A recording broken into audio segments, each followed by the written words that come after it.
राधे राधे सभी को, आपका स्वागत है आपके YouTube चैनल पर। आज हम जो आपके लिए स्टोरी लेके आए हैं वो है कंजूस सेठ और कृष्ण भगवान बने भिखारी।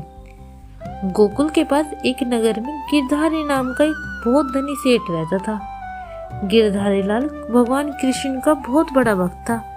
वह रोज मंदिर जाता, बड़ी बड़ी मालाएं जापता और सबके सामने अपनी भक्ति का प्रदर्शन करता। लेकिन सेठ गिरधारी लाल की एकमात्र कमजोरी थी, वह बहुत अधिक कंजूस थे। वह अपने धन को मुट्ठी में बंद रखता था, एक भी पैसा व्यर्थ या जरूरतमंद पर खर्च नहीं करता था। एक दिन सुबह सुबह जब सेठ पूजा करने के लिए दुकान की ओर जा रहे थे तो रास्ते में उन्हें एक वृद्ध और पतला दुबला भिखारी मिला। वह भिखारी कोई और नहीं बल्कि साक्षात श्री कृष्ण ही थे, जो अपने भक्त की परीक्षा लेने आए थे। भिखारी ने नम्रता से हाथ जोड़कर कहा, सेठ जी, मैं कई दिनों से भूखा हूँ, यदि आप एक सोने का सिक्का दे दे तो मैं भोजन कर सकता हूँ। सेठ गिरधारी लाल ने अपनी तिजोरी की चाबी छू ली, फिर तुरंत हाथ हटा दिया, उसके माथे पर शिकन डाली और कहा, अरे भाई, तुम आज आ गए, लेकिन आज तो मेरी दुकान का हिसाब किताब हुआ ही नहीं है, बिल्कुल फुर्सत नहीं है। तुम ऐसा करना, कल लाना, मैं तुम्हें कल जरूर दूंगा। भिखारी मुस्कुराया और चला गया। अब दूसरे दिन भिखारी फिर से आया।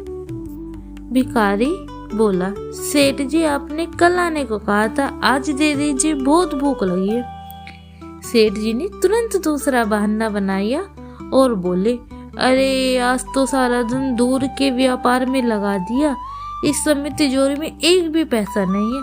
तुम ऐसा करना, तुम 1 महीने बाद आना। भिखारी ने सुना और चला गया। भिखारी फिर 1 महीने बाद आया। सेठ जी, अब तो मैं 1 महीने बाद आया हूँ।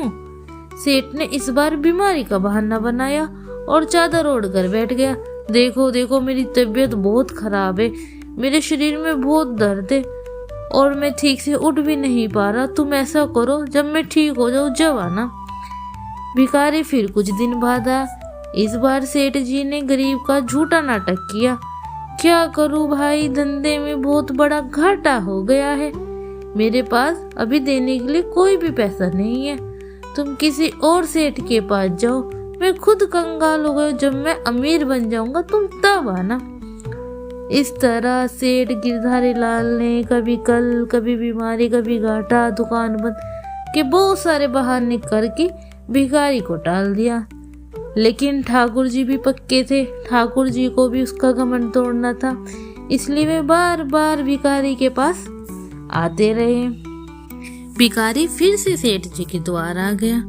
सेठ जी ने भिखारी को देखा और फिर नया बहाना सोचा और बोला, अरे मैं तो सारे पैसे घर ही भूल आया हूँ, तुम कई महीने बाद घर ही आ जाना।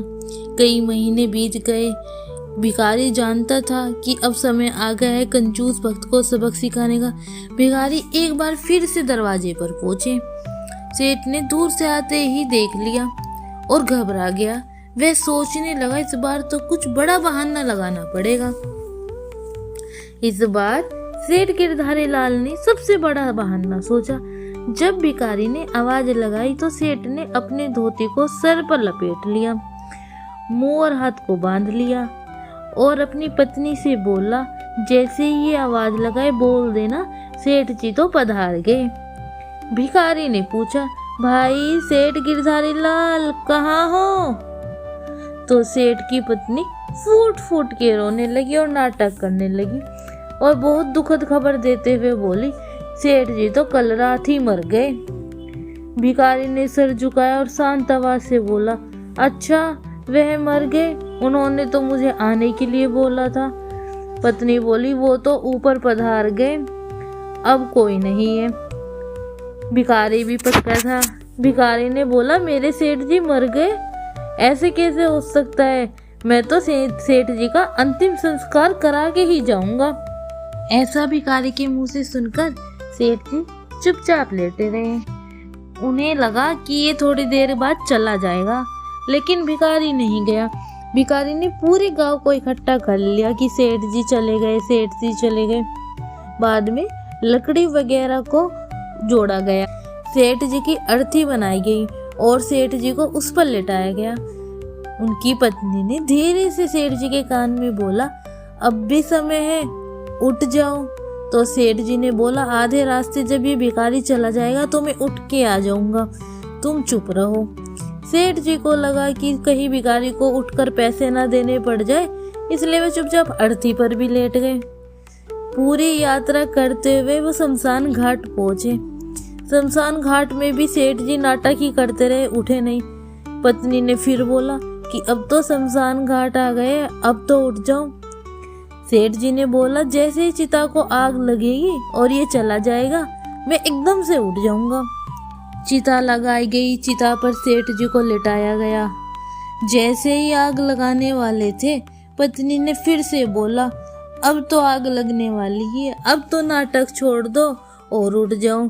सेठ जी ने फिर से कहा, भिखारी को चला जाने दो, फिर उठ जाऊंगा।